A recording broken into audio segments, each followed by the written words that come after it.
What is going on, my broskiis? My name is Toadskii, back again, here to bring you guys yet another One Piece Treasure Cruise video. In today's video, we have a data download that just arrived literally right after news o'clock.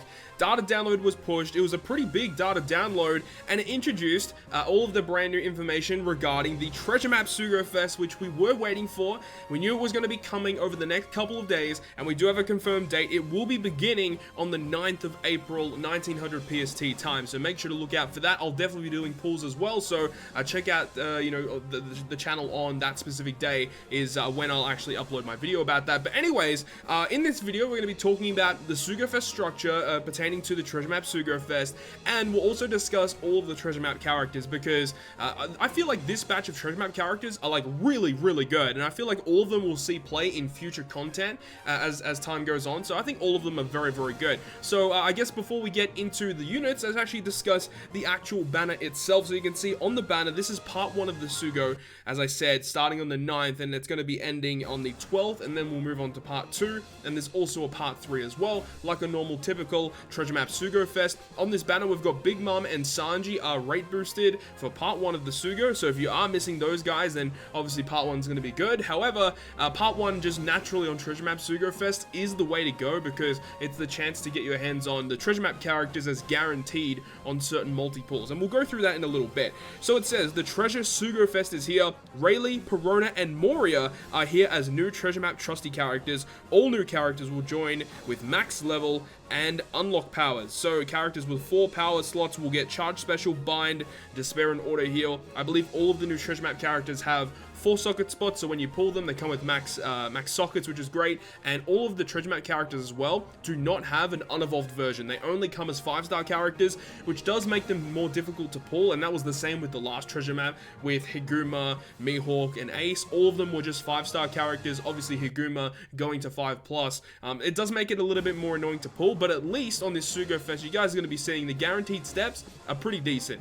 So it goes on further to say, recruit trusty characters to gain a ton of treasure mode points. The new Rayleigh, Perona, and Moria will no longer be available in Raw Recruit after the 16th of April. So that is the final day of the treasure map, or the final day of the treasure map Sugo Fest, being on April 16th. However, they may become available again at a later date. Again, they say that with every single one of these banners, and typically they won't ever come back, but they might have a special event where 1 or 2 of them might come back in a future banner. Either way, it says, plus in this Sugo Fest, all wanted posters are guaranteed to be 4-star or better. Always good to see. And the Sugo Fest features rate boosts for different characters to get treasure mode points in the upcoming treasure map. So we do know that treasure map Hancock will be arriving sometime within the start of part 1. Maybe it's going to be starting on the 12th and then moving on to the 13th. It might go on to the start of the treasure map. There's no confirmed date yet, but now we have the treasure map Sugo Fest in the game. We're likely going to be getting a banner giving us the information as to the trusty character list, and then I'll be able to upload a video for you guys, giving you guys the team compositions that are going to help you beat this treasure map and all of the different breakdowns for each of the boss stages. So definitely look forward to that.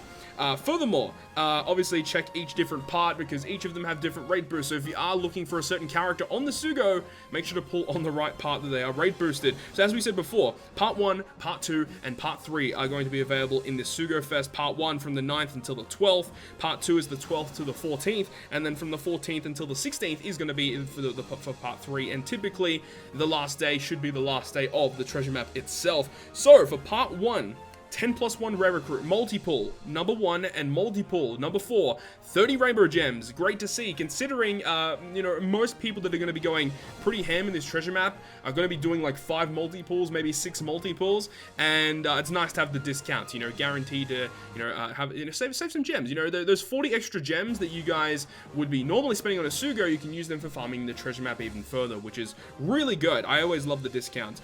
Moving on, the second multi-pull is guaranteed to be the 5-star Moria. Moria is very good for this treasure map. He helps you get around a lot of really annoying debuffs that the boss and also Boa Hancock will also put on your crew.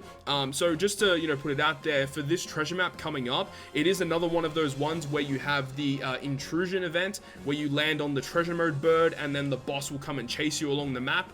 That is the same structure as treasure map Boa Hancock. Treasure map Boa Hancock is the character character that chases you along the map, and the actual final boss is actually the Halloween Moria that you see in this specific banner. So Halloween Moria is the final boss, or it is just a Moria character as the final boss character.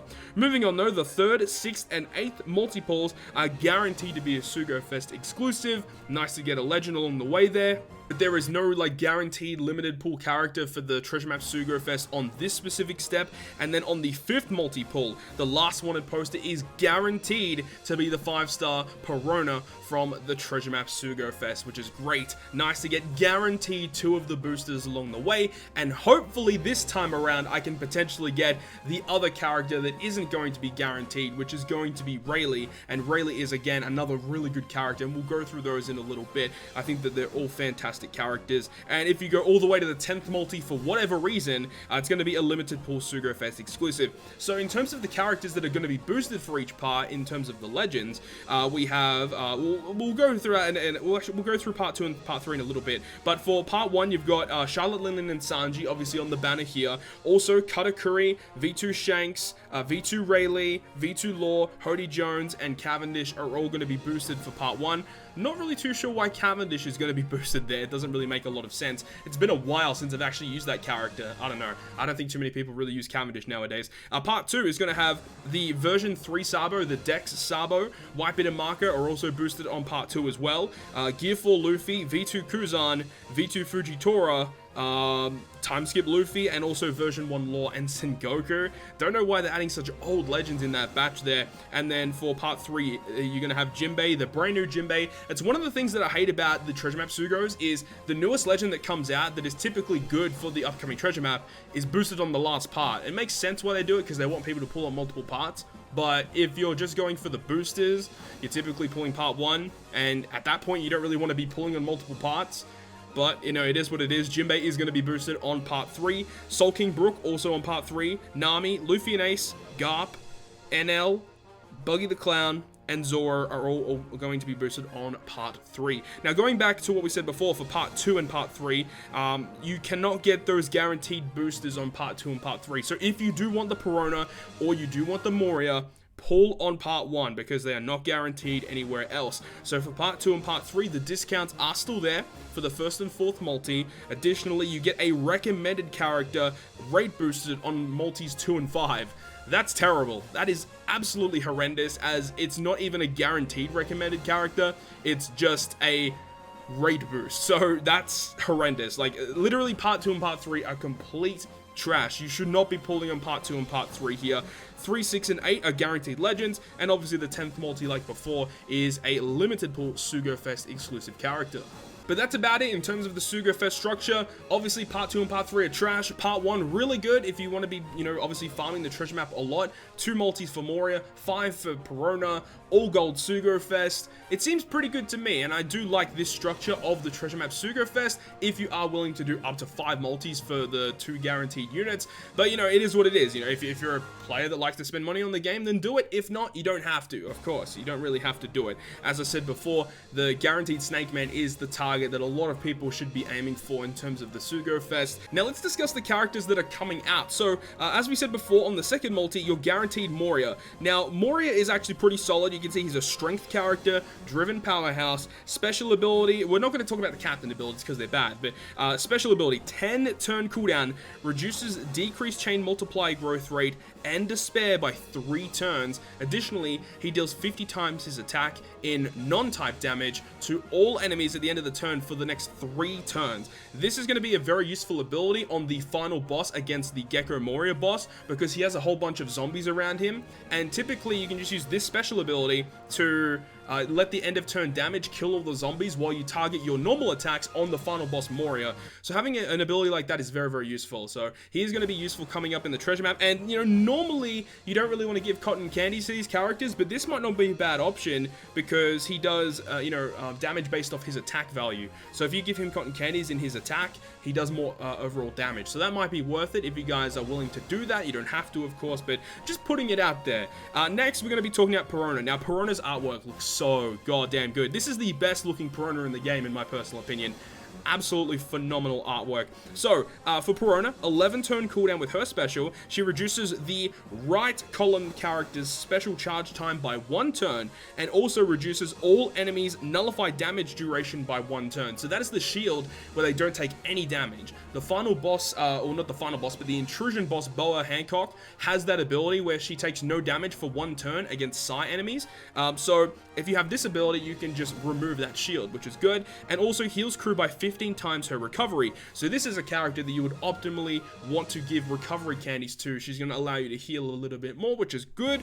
And like, this is definitely a character I could see useful in just other pieces of content, because removing damage nullification isn't something you see that often on a character. So the fact that this character is able to do that is really cool. And obviously she's going to be a really high point booster in the treasure map.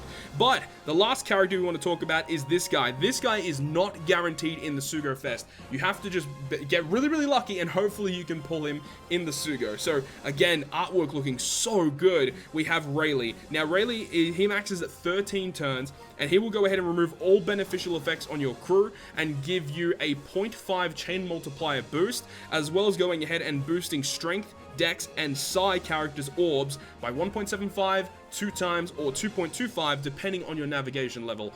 This is another really good character, because on the final boss against Gecko Moria, he will put a 1.01 times attack and orb boost on your crew. So the fact that you can have this guy to remove the beneficial effects and then add your own beneficial effects is really good. Obviously, if you don't pull him, you can use a character like Treasure Map Big Mom to remove your beneficial effects and then add really good boosts. So if you don't pull this Rayleigh, it's not a huge issue, but he is quite nice to have, because obviously he's going to be like a 2 times point booster, and the artwork was really, really cool. So that's the full rundown of the upcoming Treasure Map Sugo Fest. As I said, I'll be doing 5 multi-pulls when this goes live, so make sure to stay tuned for the channel for that.